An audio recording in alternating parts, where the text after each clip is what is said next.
যে দেশের চতুর্থ স্তম্ভ, এবং এই গণমাধ্যমের বিরাট ভূমিকা আছে যে কোনো দেশের গণতন্ত্রকে সুসংহত করার ব্যাপারে, এবং ইলেকশনকে কি করে আপনার ট্রান্সপারেন্ট, স্বচ্ছ এবং একটা অংশগ্রহণমূলক নির্বাচন করবে, সেখানে গণমাধ্যমের ভূমিকা অত্যন্ত জরুরি। সুতরাং আমি এই ফোরাম থেকে এই অ্যালায়েন্সকে রিকোয়েস্ট করব যে তারা গণমাধ্যমের সঙ্গে যেন তাদের ডায়ালগটা সম্পূর্ণভাবে খোলা রাখেন, এবং তাদেরকে বুঝিয়ে বলতে হবে, যেটা অনেকেই এখানে বুঝিয়েছেন, যে এই নির্বাচনটা কত গুরুত্বপূর্ণ আমাদের জন্য।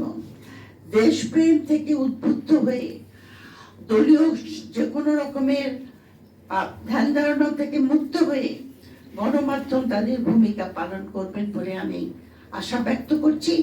বিশেষ করে গণমাধ্যম এক্সিট পোল রিপোর্ট করার ব্যাপারে সাবধান থাকবেন, কারণ আপনারা যেভাবে এক্সিট পোলকে রিপোর্ট করবেন সেটা কিন্তু নির্বাচনকে আপনার করতে পারে, প্রভাবান্বিত করতে পারে।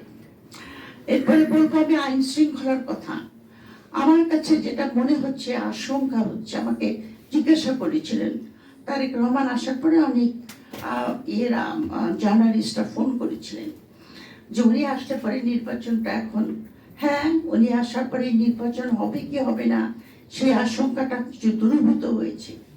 কিন্তু একজন লিডার যিনি আপনার বুলেট প্রুফ গাড়ির ভিতর থেকে জনগণকে আপনার সম্বর্ধনার হাত নেড়ে দিতে হয়, সেখানে, এবং বিশেষত আমি হাদির কথাটা বলতে ভুলে গেছি, ওটা দিয়ে আমার শুরু করা উচিত ছিল। তার প্রতি আমার শ্রদ্ধা এবং তার রুহুল মাগফিরাত কামনা করছি, এবং জুলাইয়ের অভ্যুত্থানের সঙ্গে সংগীতবদ্ধতা প্রকাশ করছি। তো হাদির হত্যাটার ব্যাপারে আপনার আল জাজিরার একটা রিপোর্ট আছে। আল জাজিরা রিপোর্ট করেছে যে আপনার বাংলাদেশ জন্ম হওয়ার পর থেকে এরকম গুপ্ত হত্যা বা পলিটিক্যাল কিলিং কোনোদিন হয় নাই, এবং এটা বাংলাদেশের রাজনীতিকে সম্পূর্ণ একটা মোড় ঘুরিয়ে দিয়েছে। এই জিনিসটাকে লাইট করে দেখার কোনো স্কোপ কিন্তু আমাদের নাই। আর ভদ্রলোক এখানে বলেছেন, উনি চলে গেছেন, যে বিদেশি শক্তিরা চায় যে আমাদের এখানে একটা ভালো নির্বাচন হোক। বিদেশি শক্তিরা কিন্তু আমাদের সমস্যা তৈরি করে, বিশেষ করে একটি বিশেষ বিদেশি শক্তি।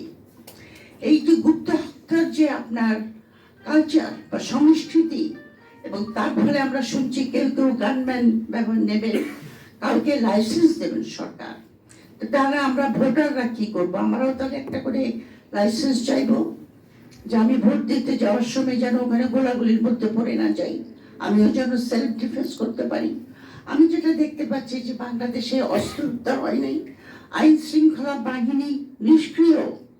এখন কিন্তু আইন শৃঙ্খলা বাহিনীকে উজ্জীবিত করার দায়িত্ব ইলেকশন কমিশনের। তফসিল ঘোষণার পরে এখন সরকারের ভূমিকা অনেকটা কমে গেছে। এই ক্ষেত্রে আমি একটা খুবই একটা কন্ট্রোভার্সিয়াল কথা বলবো, যেটার জন্য অবশ্য আমি বলবো কিনা অনেকদিন চিন্তা করেছি। আমাদের সামরিক বাহিনীকে আমাদেরকে সাহায্য করছে।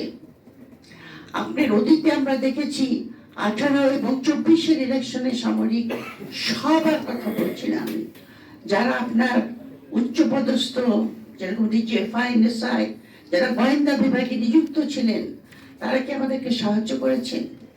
এইবার নির্বাচনে কি তারা আমাদেরকে সাহায্য করবেন? এটা একটা বড় প্রশ্ন। কারণ পুলিশের চাইতে আপনার আর্মি যখন ম্যাজিস্ট্রেসি পাওয়ার নিয়ে আপনার ফিল্ডে থাকে, তখন তো আইন শৃঙ্খলা বাহিনী আপনার হওয়ার কথা, উন্নত হওয়ার কথা, সেটা কিন্তু আমরা দেখছি না। এই জিনিসটা ইলেকশন কমিশনের খুব, শুধু যদি ইলেকশন পিআরওতে কিন্তু এটা আনা হয়েছে, ওটাকে কি বলে অ্যামেন্ডমেন্ট আনা হয়েছে, যে আইন শৃঙ্খলা বাহিনীর সঙ্গে অনলি যে আপনার আর্মি থাকবে তা না, আপনার বিমান বাহিনীও থাকবে। বিমান বাহিনী মানে পুরা ইউনিট ওয়াইজ থাকবে। এটা আপনার আরপিওতে আনা হয়েছে, কিন্তু সেটা ইমপ্লিমেন্টেশন হবে কিনা সেটা আপনার ইলেকশন কমিশনের জন্য জরুরি। এখন ইলেকশন কমিশন আপনার আমাদের যেভাবে কাজ করছে আমি ফলো করার চেষ্টা করি। ইলেকশন কমিশনের কার্যক্রম সেরকম আপনার ইলেকশনকে একটা সেই রকম অংশদারিত্বমূলক একটা স্বচ্ছ এবং ক্রেডিবল পার্টিসিপেটরি ইলেকশন করার ব্যাপারে তারা কেমন জানি ঢিমার তালে কাজ করছে। যেরকম আমরা সিসিটিভির কথা বলেছি, সিসিটিভি অবশ্যই থাকা দরকার, কিন্তু আমাদের এই জিনিসটা তোরা মনে রাখতে হবে যে আমাদের দেশে সিসিটিভি লাগালে যে কাজ হবে তা কিন্তু নয়। কারণ আমরা অনেক সময় গেছি যে আমাদের ডিজিটাল বাংলাদেশে বেশিরভাগ সময় বেশিরভাগ অফিসে গেলে বলে সার্ভার ডাউন। তো সার্ভার ডাউন হলে পরে সিসিটিভি লাগিয়ে কোনো ইয়ে হবে না, কাজ হবে না। ওই সার্ভারগুলি ঠিক থাকবে কিনা সেটার জন্য কিন্তু আপনার ইলেকশন কমিশনের উদ্যোগ নিতে হবে। আর একটা জিনিস ইলেকশন কমিশন উদ্যোগ নিতে হবে যেটা আমাদের নির্বাচনের ফলাফলকে বুঝিয়ে দিতে পারে, সেটা হলো এআই এর ব্যবহার। আর্টিফিশিয়াল ইন্টেলিজেন্সের ব্যবহারে আপনার ইলেকশন রেজাল্ট যে পরিবর্তিত হয়, সেটা আমরা আমেরিকা যে আপনার যখন প্রথমবার ট্রাম্প যখন জেতে তখন আমেরিকাতে একটা সরগোল পড়ে গেছিল যে পুটিন ওই আপনার ইলেকশনকে ইয়ে করার চেষ্টা করেছে এবং সাফল্য হয়েছে। সেটা নিয়ে আমেরিকানরা এখন কাজ করে সেটা তারা অ্যারেস্ট করার চেষ্টা করছে। তো আজ আমরা যে দুনিয়াতে বাস করি এখন সেটা হলো টেকনোলজি দিয়ে চলে। এই টেকনোলজির ব্যাপারে কিন্তু প্রযুক্তির ব্যাপারে আমাদের জ্ঞান অত্যন্ত সীমিত। সুতরাং আমি আশা করেছিলাম যে ইলেকশন কমিশন আপনার ভীষণভাবে এই ব্যাপারে সেল স্থাপন করে তাদের লোকজনকে প্রশিক্ষিত করে এই এআই এর ব্যবহার অথবা সিসিটিভির সার্ভার ডাউন হয়ে যাবে ইত্যাদি ইত্যাদি এগুলির ব্যাপারে তারা পদক্ষেপ নেবেন, কিন্তু তারা নেননি বলে আমার মনে হয়। এবং ইলেকশন রেজাল্ট আপনার আগেকার যুগের ধারণাতে আমরা যেটা মনে করি যে আপনার ওই আপনার পোলিং স্টেশন দখল করবে, এজেন্টকে ঢুকতে দেবে না, এগুলির চাইতে বড় এখন হয়ে গেছে আপনার প্রযুক্তির ব্যবহার। লাস্টলি আমি যে কথাটা বলবো, জনাব তারেক রহমান দেশে এসেছেন, আমরা সবাই স্বাগত জানাই। তিনি আসার পরে আমি মনে করছি যে নির্বাচনের সম্বন্ধে আমাদের যে একটা ভয় ছিল যে আপনার নির্বাচনটা আপনার হবে কি হবে না একটা আশঙ্কা, সেটা আপনার আমাদের অনেকটা দূরীভূত হয়েছে। কিন্তু যে জিনিসটা হয়েছে, ওনাকে সম্বর্ধনা দিয়েছে অবশ্যই তার পার্টির লোকরা দেবে, কিন্তু আমাদের সরকার যেভাবে তাকে সম্বর্ধনা জানিয়েছে সেটাতে লেভেল প্লেইং ফিল্ড কতটা তৈরি হবে বলে আমি জানি না। কারণ যদি আপনার ভোটাররা যারা ইলেকশন করবে, নট ভোটার, তারা ব্যুরোক্রেসি বা পুলিশ যারা ইলেকশনের আপনার আইন শৃঙ্খলা ইত্যাদির কাজে থাকবে, তারা যদি মনে করে, তাদের মনে যদি এই ধারণাটা চলে আসে যে এরাই সরকার গঠন করবে, তখন কিন্তু তারা আপনার বায়াসড হয়ে যাবে। তারা তখন চাইবে যে বলে না যে যেদিকে বৃষ্টি পড়ে সেদিকেই ছাপা ধরা, ওই রকম একটা মনোভাব তাদের ভিতরে চলে আসবে। সুতরাং লেভেল প্লেইং ফিল্ড তৈরি হবে কিনা আমি জানি না, এটার জন্য ভীষণভাবে দরকার। আর্মস রিকভারির কথা হয়েছে, আপনার বর্ডার দিয়ে স্রোতের মতো আর্মস আসতেছে, সেই ব্যাপারে কোন রকম পদক্ষেপ সরকার গ্রহণ করেন নাই। আমাদের যে স্বরাষ্ট্রমন্ত্রী আছেন তার মধ্যে এরকম একটা ইনএফিশিয়েন্ট স্বরাষ্ট্রমন্ত্রী এতদিন পর্যন্ত থাকার পরেও এতদিন রেখেছিলেন প্রফেসর ইউনূস, এটাই বড় আশ্চর্যের কথা। আর এটা হলো শেষ কথা যে আপনার বিদেশি শক্তিরা নিশ্চয়ই আমাদের এখানে চাইবে, এক্সেপ্টিং একটা বিদেশি শক্তি।